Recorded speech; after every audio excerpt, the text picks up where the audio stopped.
No, but also I talked to you before about a year and a half ago.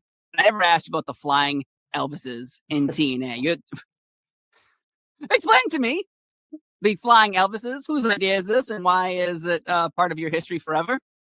Yeah, so there's kind of a long story about how the Flying Elvis came about, but like I talk about the first pay-per-view ever, like I was friends with, the people that helped TNA launch, Jarrett and Borash, Bob Ryder. Um, I was starting wrestling in Japan, like I was going back and forth, and they called me and said, "Hey, Jimmy, can you help us out and do a match?" I'm like, "Yeah, if I'm in town, I'll help you guys out," So, but I was doing this Japan thing. I was doing really good. This badass mother, like it's Japanese style, all Japan.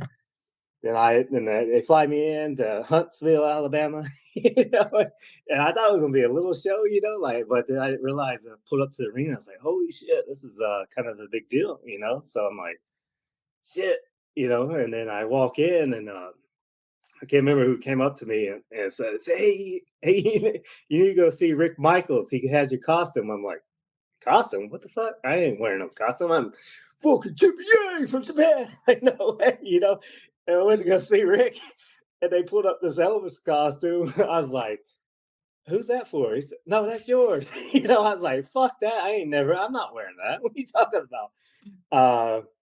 And me and Sonny Siaki, it was like, "Fuck that! We ain't doing that." And then the day goes by, people are talking me into it and all this kind of stuff, and I was like, "Yeah, F it. Let's go have some fun," So like, but I was always a big fan of Elvis. I love Elvis, and then we went out there, and I just like, yeah, fuck it, let's just have a lot of fun, and then a match, and we killed it that first match and all that kind of stuff, and then must have made a statement because people are still reminding me about it 20 years later. But the story, actually, how the Flying Elvis came about, that gimmick is actually Triple H's idea. Oh, When we Russo, wanted Flying Elvises. yeah, and when Russo was in WWE, him, or this is a story that, uh, no, actually, Hunter told me this story about the Flying Elvis. He said, you know how that idea came about? He said, me, Russo, and Michaels went to Vince to pitch this idea about having Flying Elvises, different races, and they pitched this whole idea to Vince. And Vince, I guess he thought about it and then looked at him and it's like, "What kind of drugs are you guys on?" Yeah, yeah. I was like, "No way." And, so and that's how that idea came about. And I was like, "Is this true? I don't know if this is true." Like somebody, tried to take credit. And then went back to TNA and then a one off. And then Russo was down at that taping.